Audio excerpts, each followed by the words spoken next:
Welcome back to another technical deep dive here in the debug zone. Today we're tackling a big question and breaking it down with insights from other users. Hopefully this clears up some misconceptions and helps you get the answer you need. So buckle up, stay a little curious, and let's jump right in.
And that's a wrap.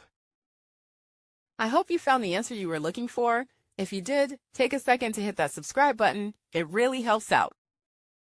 And let me know in the comments which solution worked best for you.